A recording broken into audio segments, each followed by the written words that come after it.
Yeah, maybe we should take a look at those. So let me put up this link. LUU7RW.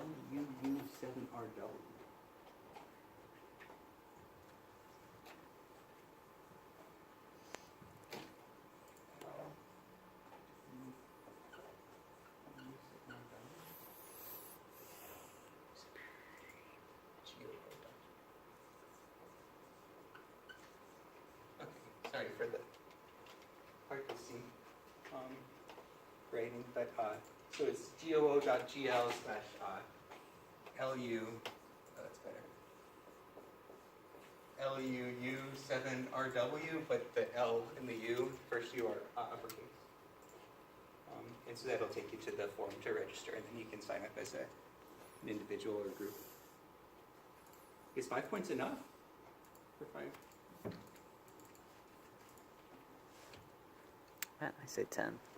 10? Okay, let's leave it at 5, and then, yeah, we can always, if you want to talk more about that, I'm open to that. So here's just the registration. Okay, so that'll be, yeah, but that's a Friday, not this Friday, but next Friday. And then for the final projects, so here's the guidelines. Quick look here. The first project, so you just choose one of these, and the first option is Loshu Magic Square. So it's got this 3x3 grid, and your job is to write a program that you can just hard code in the 9 numbers, but the program should like verify whether it's a Loshu Magic Square or not. And it's a Loshu Magic Square if and only if all the rows, columns, and diagonals add up to the same number. So there are 8 of those. There are 3 rows, 3 columns, and 2 diagonals. And they all have to add up to the same number. And so it just happens to be that they all add up to 15 in this example. But if they all added up to 10 or 11, it would still be a Loshu Magic Square. Yeah, but if any of the rows, columns, or diagonals added up to something else, then it wouldn't be. So essentially, just you would put in numbers for each of the 9 squares, and then it would be able to tell you if it's a Loshu Magic Square or not? Yeah, exactly. Yeah. Yeah, you could have like some output to the user that says like enter number for 0, 0, and then they put it in like row 0, column 0, or you could just put it in the code so it's not even the user who enters it, but you just enter it in and then run it, and then if you were to enter in different values, it would still tell whether the values like form a magic square or not. So that's a Loshu Magic Square. And it's like kind of about 2D arrays is the idea. Yeah. Any other questions about that? Yeah. For any of them, should we, like, you want us to research, like, GUIs and Oh. making the projects with GUIs, or is it just fine to have it, like, in the command prompt? It's fine to just have it in the command prompt. Yeah, That's a good question. Yeah, it's fine to just have it in the command prompt. And I think probably like most of us will have ours, yeah, in the command prompt. Yeah.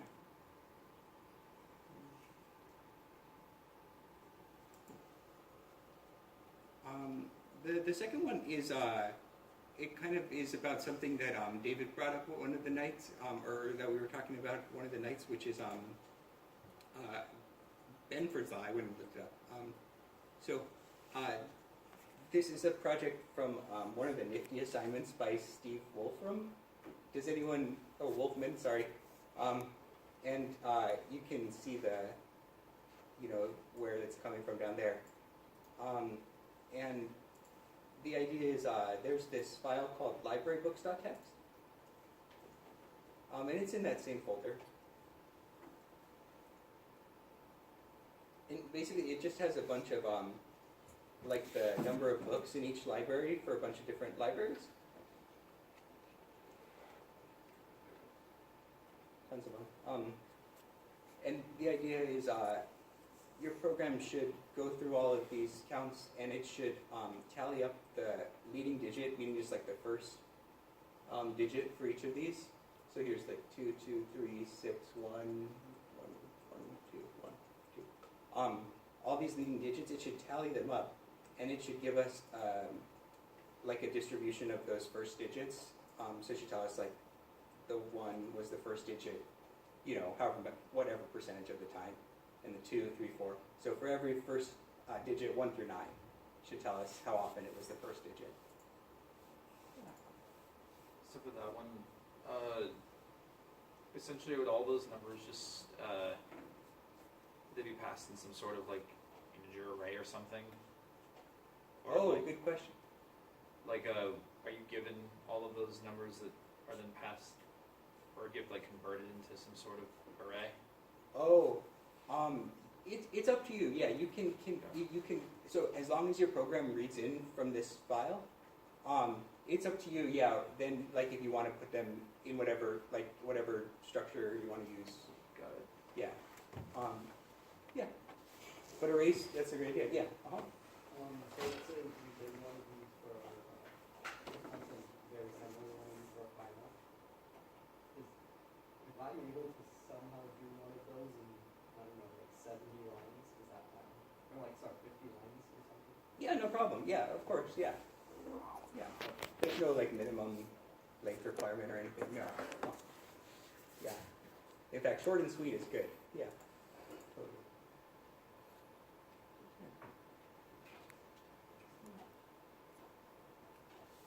Any questions about that one? The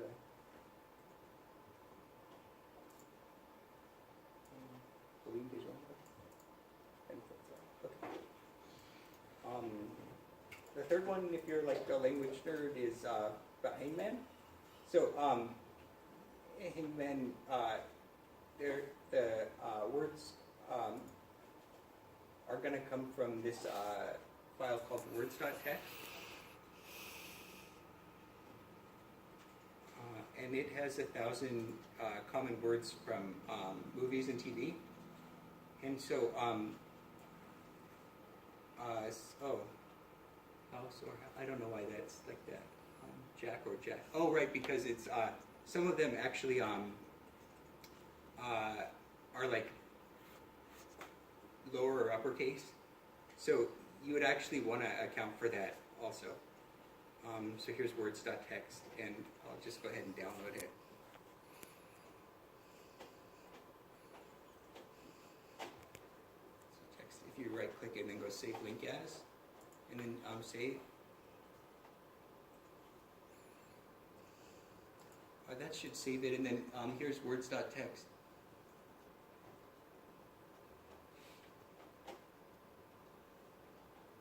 And here, like some of them, do you see how it's house or house? So for those, just make sure that the word that you pick is just the first one, So or the second. Yeah. if we did that one, would it be like we'd have to like read in a file? Yes. Okay, that makes This one and the one right before it. Yep. sense. Yeah. We have to read in a file. Yeah. Good call. Yeah. Yeah. Any other questions about this one?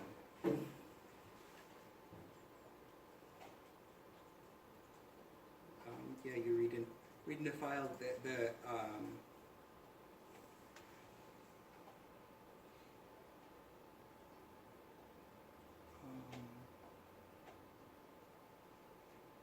yeah, and I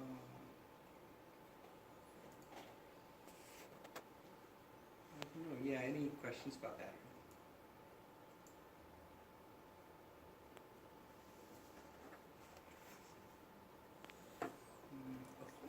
And this last one's pretty cool. So if you are into what we're doing tonight, there's a project about time complexity of sorting algorithms. So for this one, you would put in some call to selection sort or bubble and bubble sort here, but like one at a time. And the portion of this program here, it'll actually tell you the time that that things take to run. So I can put this in Visual Studio. And if you fill that in though with the actual calls to selection sort and bubble sort, then you can time them and do it with the files that are in there for records 1,000, 2,000, 3,000, and 10,000. So then you can chart, okay, how long does each of these algorithms take for these different sizes of records.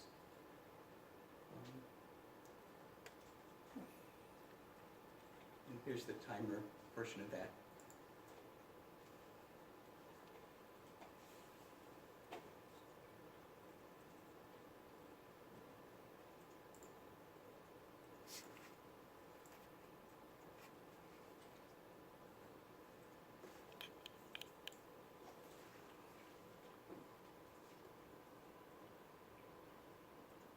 So this could be a cool one.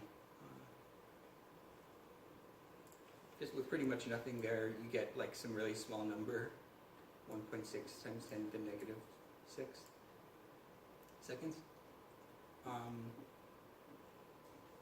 And these calls to clock.now, they give the time, or actually this call to dot count, gives the number of nanoseconds between T1 and T2. The two times. So what's the auto keyword?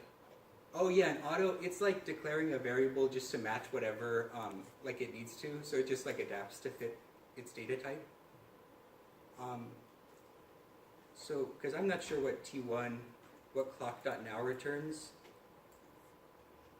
So I guess auto means like just return whatever it should return. Return whatever it should return. Yeah, exactly. Okay. Yeah. Which I guess is a time point object, but I don't really want to deal with that, so we'll just go with auto. Yeah.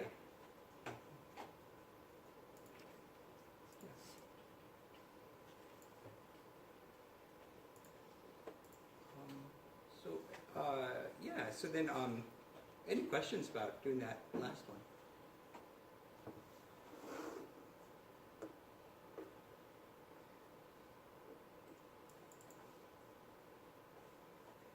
So yeah, like have fun with it, and feel free to come in like for extra help, and we'll present it as well, so then we can all get feedback. We promise we won't be meeting, on May 15th. So for the rubric, 16 points will come from just computing the correct output from valid inputs. And then, so basically like that it runs okay. And then 2 points for documenting each method or function. And then 2 points for just having clean, easy to read and follow code. So a total of 20 points for that. Any questions about this?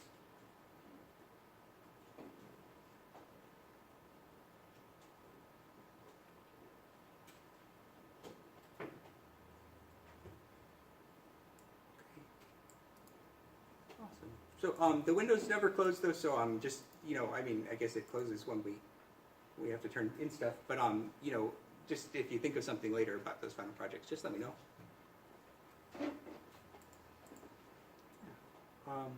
And it should be good, so yeah, I think that's kind of it about that. Should we move on? Okay. So this chapter, chapter 8, is all about searching and sorting arrays. And last week we took a look at 2 different search algorithms, linear search and binary search.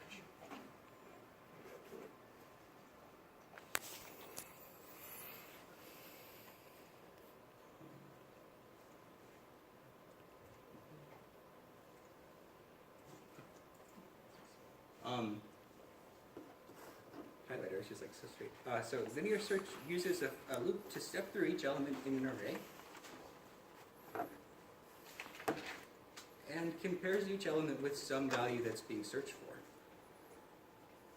Once that value that's being searched for is the value that is in the position in the array that's currently being compared, then we know the value's found, and so then we can return the position that we found it in. Or if you reach the end of the array and then that last item is not it, and you still haven't found it yet, then the end of the array is reached, and so we'll return an index of the search value or -1 if we reach the end of the array and the value isn't present. So here's an example. I think we had an example last time just with the strings A, B, and C. Here's an example of a linear search function just implemented here. So it takes in the target, meaning like the search item. It takes in an array to look in, and it takes in the size of the array. And then just looping through all the elements in the array, if the element that we're looking at is equal to the search target, then we'll return the position of the array that we're looking at.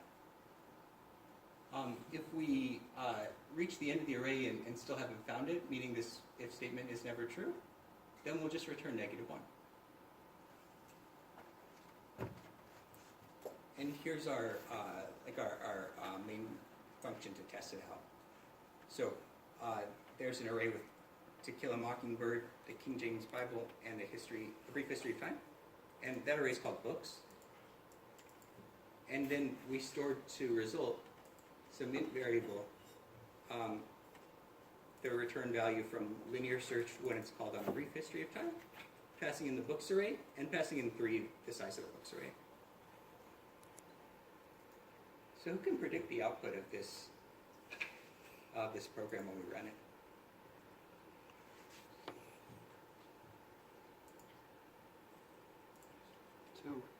Two, yeah, exactly, yeah, huh? How come? Okay. Because it's on the circuit, it occupies number 2 on the array. Yeah. So that's- Awesome, cool, yeah. So we have, element position 0, 1, and 2, and so our search item matches position 2. So yeah, result will become 2. It has to be that string exactly, right? Like if it was anything different, then it would just return -1, right? Yeah, good call. It has to be that string exactly. If it was anything different, even like a single character was different, then yeah, we would return -1. Yeah.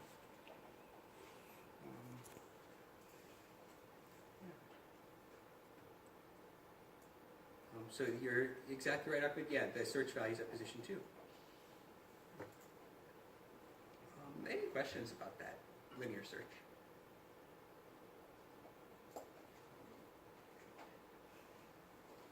Sometimes it goes by another name. Does anyone remember? Linear search goes by, yeah. It starts with that, yeah. Did you say sequential? Yeah, yeah, exactly. Cool. Yeah, awesome.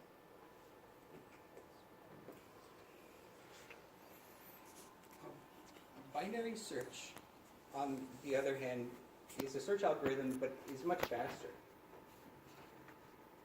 Whereas the average time complexity of linear search is n/2, so you can expect the time to be proportional to you take n/2. So like 100 items, you get like 50. And if you have 200 items, then you have 100. So by doubling the items, you doubled the search time. That's not true for binary search. Doubling the items actually less than doubles the search time. The average time complexity of binary search is actually log base 2 of n.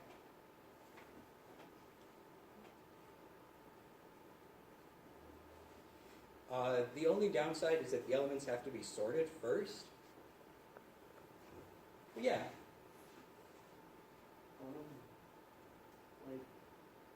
Okay, so when would you choose between the two? How long does a list have to get before you would decide to not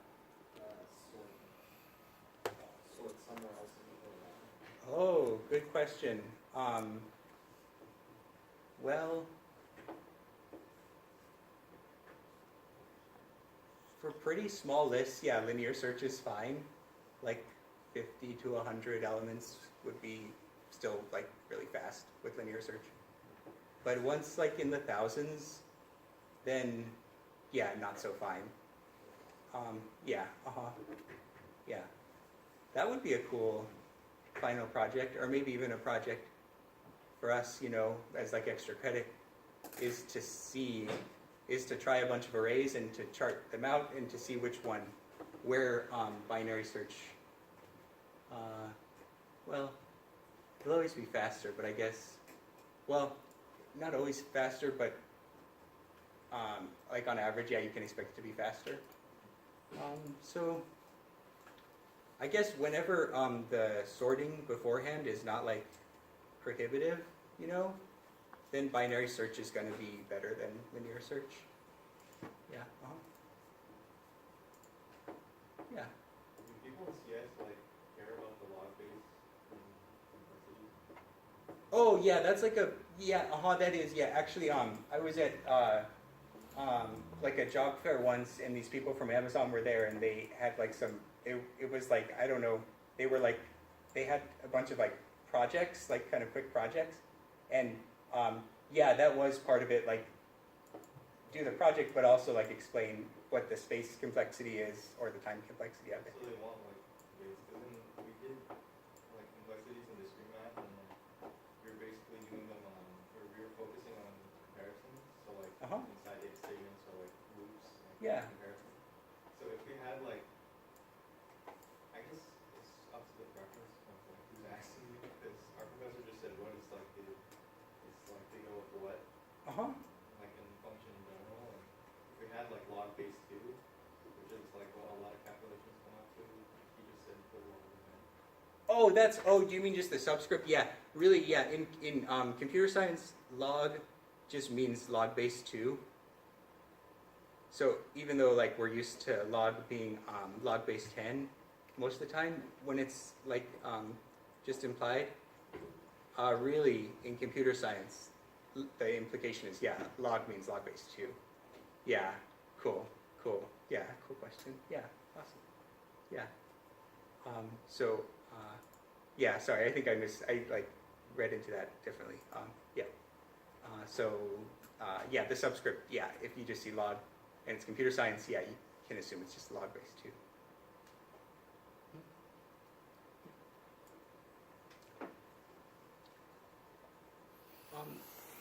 Here's a list of numbers. We've got a 2, 3, 5, 11, 17, 23, and 29. It's a total of 7 elements with subscripts from 0 to 6.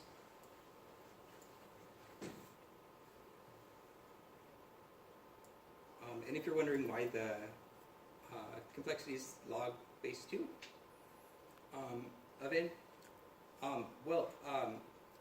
what we can see is with these 7 elements, the most comparisons we'd have to do, so like the absolute most comparisons we'd have to do is if we were trying to find the 2, the 5, the 17, or the 29. If we were trying to find like the 2, we'd start with the 11, but it'd be too big.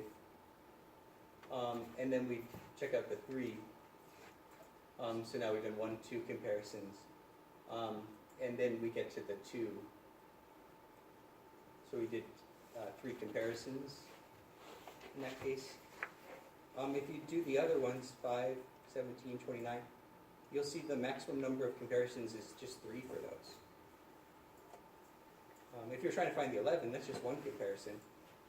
And if you're trying to find the 3 or the 23, those would be 2 comparisons.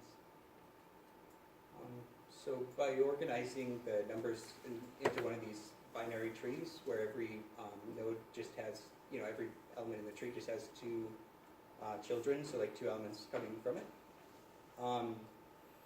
That's kind of where the log base 2 comes in. So this one starts from the middle and branches outward. Yeah, Okay. Good call. Yeah. Let's do an example. So binary search algorithm, it goes like this. I'll start with the middle element of the array. If that element's the desired value, then the search is over. Otherwise, and let's call this case 1, by the way.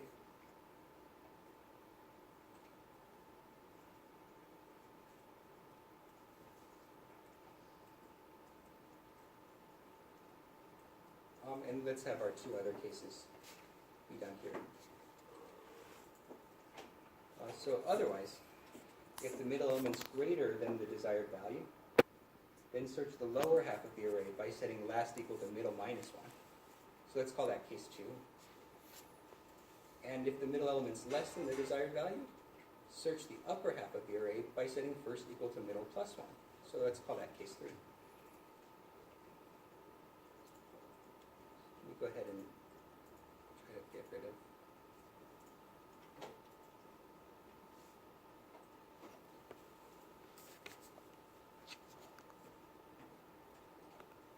If I can block it out. Okay, I'll just, well, be better to the block. Oh, eraser, there's an eraser.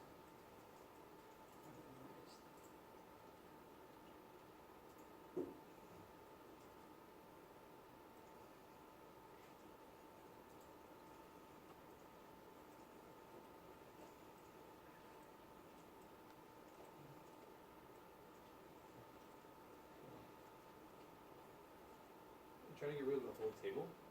Or- Yeah, or just like to like white it out so that we can fill in the values Oh, ourselves. I see, like the elements inside. Yeah.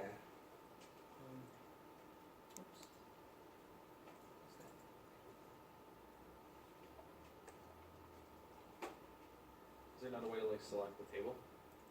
Well, I inserted it from a PDF, so I think Oh, it's I like, see. it's not. Yeah. it's Yeah, like- it doesn't see it as a table. Yeah. Pocket. Oh, okay. It's like when the government documents.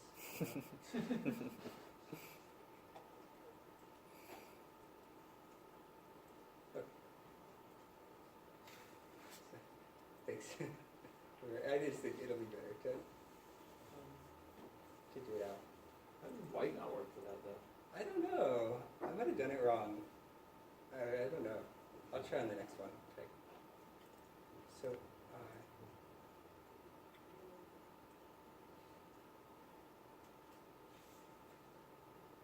I'll just write it too.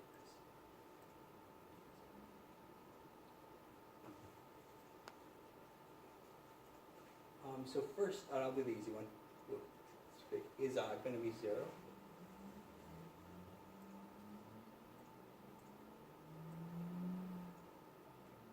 That's the index of the first item. What about last? 6. Awesome. And then middle equals first plus last over 2. 3. Awesome. Cool. And then numless at position middle. So numless at position 3. It's the 11? Yeah, awesome. So let's check our cases. We started with the middle element of the array, right here. It was the 11, and it wasn't our desired value of the 5. So which case do we need, 2 or 3? 3. 2? The middle element's greater than the desired value. Oh, yeah. yeah. Cool. So the middle element was 11. The desired value is 5. So let's search the lower half of the array by setting last equal to middle minus 1. So first, what will it be? It'll still be to 0. Still be to 0. Yeah. And last will be. Yeah. Good call. And how'd you get that? Equal minus 1. Middle minus 1. Awesome. Middle would be Oh, wait. 1. 1. Yeah. Awesome. And how'd you get that? Is it 2? Did you say first plus last over 2? Yeah. Cool. Awesome. So 0 plus 2 over 2. Yeah. And numless at position 1 is 3. Awesome. We're looking for the 5. Getting there. It's definitely not case 1. The element's not the desired value. Which case is it? Case 3, yeah, the middle element is less than the desired value. So the 3 is less than the 5, so let's go ahead and do what? To first and last. Change the first. Change first, yeah, awesome, cool. So that means last will stay the same. What about first? What will it change to? Plus one. +1? So it's gonna be Yeah, awesome. To middle plus 1, cool. So it'll be 2. And then middle equals first plus last over 2. So 2 plus 2 over 2. That'll be 2. And num list at position 2 is 5. Yeah, awesome. Cool. Yeah, we found it.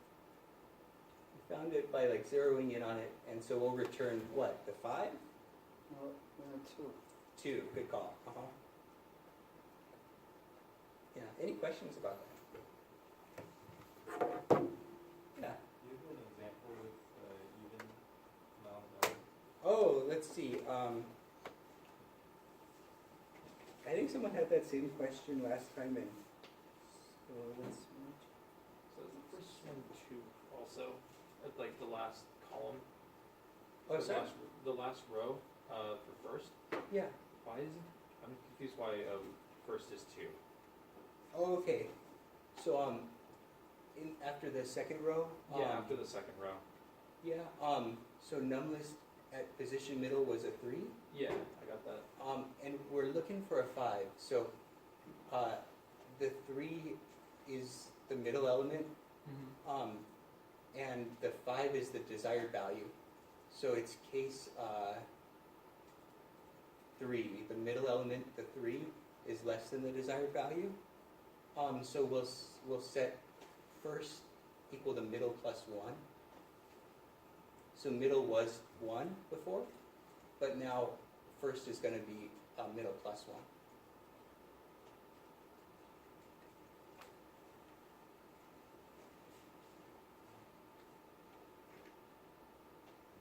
Does that make sense? Or should we? Okay, cool. We could do more examples. Let's see. I'm going to see if this one's even number. Yeah. Okay. The last example actually has it even. It has 20 elements. So that'll be good. Try this again.